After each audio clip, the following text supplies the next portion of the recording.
I welcome you all to one more practical session of broadband communication systems. Today we'll see one more practical.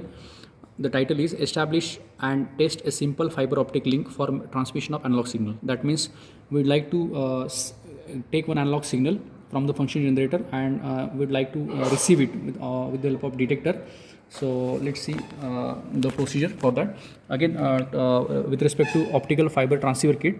So since it's optical fiber transceiver kit which is capable of transmitting also and receiving the signal, so the first procedure, the first step is just same as we already did it for the earlier practicals also, is to establish the link between the transmitter and receiver. So for that purpose we have 8 switches SW0 to SW7 and corresponding lamps L0 to L7. So when we connect 1 meter fiber between LED1 and PD1 and control the gain with the help of this gain knob and by this reset button, when I press L0, you should get L0. Sorry, when I press SW0, you should glow that L0 lamp. So we already done that procedure, and already in the earlier video also we have demonstrated how to establish the link. Right. So now what we make the arrangement of this setup like this.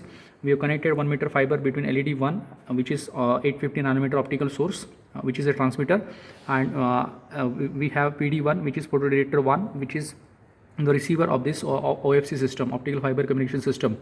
Now we have taken the signal the same as we had already taken in the losses measurement setup also, practical also. So 1 volt peak to peak and around 10 kilohertz frequency is taken from this function generator, and it is given over here, which is IO1 port, and same is available over here because IO1 and this IO1 are internally connected. Okay, similarly we can see that this signal which is input on channel 1. Right, so this is 1 volt peak to peak 10 kilohertz signal. On the CRO we can see that, sorry, on the DSO we can see that. Then after connecting the 1 meter fiber, we would like to see the output, which is received signal. The light which is launched by this optical source into the optical fiber is now will be investigating in terms of its received signal strength. So we can see that there are 2 points where we can do that. Again we'll use P31 instead of P32 because P32 signal strength might be less because of the fiber connection, and P31 is we can say that it's little bit modified version, or the signal strength is increased by with the help of this gain control knob also we can do that. So it is connected over this IO3 which is output here at P31 is connected, sorted here.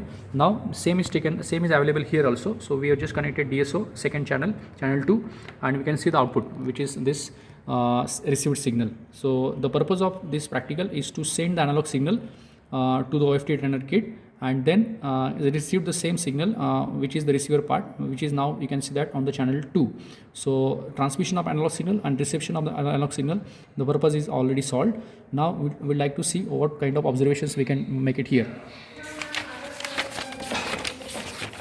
So talking about the observation table, so we will be preparing 2 observation tables. First is called observation table 1, where we'll be writing first is input frequency versus output voltage. Okay, so what we are going to do, just vary the frequency of the incoming signal or the input signal and check the output on channel 2 of the DSO. So you can vary this frequency from this frequency knob which is over here, and you can check the output that is peak to peak voltage using DSO. So we'll note down at least 20 to 30 readings. Okay, so corresponding to frequency versus the output strength, that is received strength at P31. So like that we'll complete this observation table, like input frequency versus output voltage. So the purpose of this observation table is to plot the or obtain the bandwidth of this analog link. So using Semilog paper, what you can do, we have x-axis as a frequency, we know that Semilog paper. So by for different values of frequency, these are the output voltage or strength received. So by taking suitable scale on y-axis, we can plot all these readings, okay, which are obtained practically, and we can easily find the bandwidth of that link. So the setup, sorry, the response you may get like this. So this is your frequency. So this plot you will be doing it on the DSO, sorry, on Semilog paper. So this is your output, that is received signal strength. So you can see that these are the frequencies that we have given here from the function generator, that is your x-axis, and these are the output points that you will be getting for the different frequencies. So this characteristics resembles with the band pass filter characteristics. You can see that initially as you vary the frequency, the output is going to increase. Then after certain frequencies, the output remains, you can say, stable, and then later on again after certain values of frequencies, the output is going to reduce. So you may start from let's say 1 kilohertz up to let's say 2 megahertz.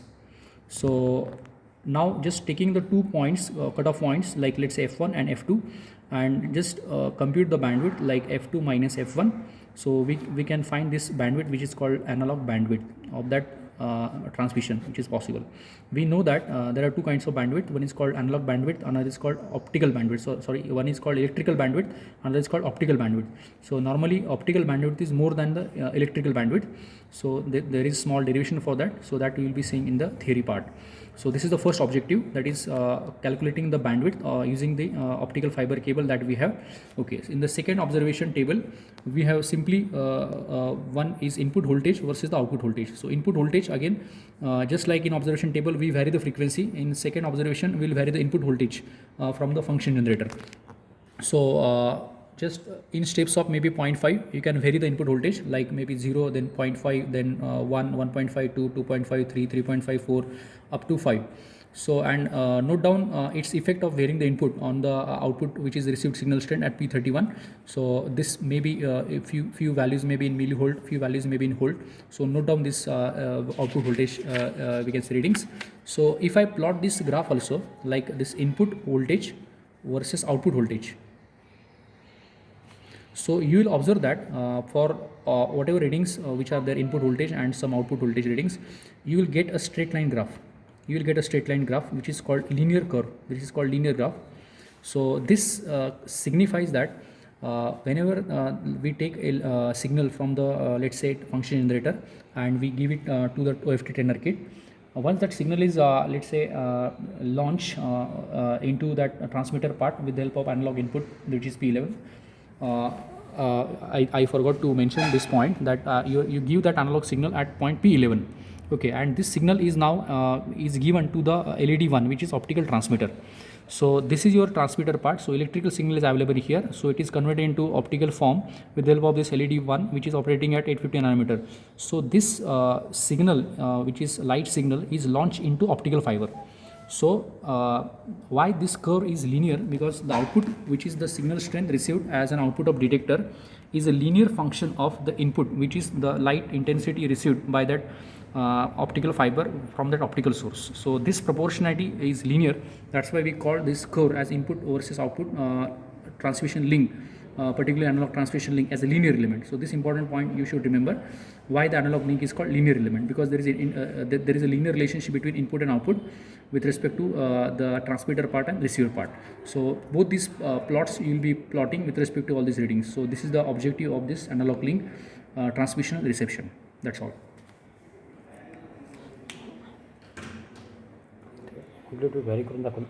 Okay.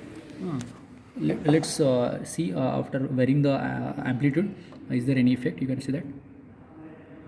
So this showing linearity. Certain clip out. Some clipping effect may also take place. So that is shown over here. After certain value of input voltage is exceed, there is a clipping effect takes place because of this diode detector, which is present in this receiver part. So that clips of the output voltage after the input voltage exceeds certain value. So it works like a clipper after certain value is exceeded. So that effect of saturation also you can see with the help of this this varying knob, which is called as gain knob.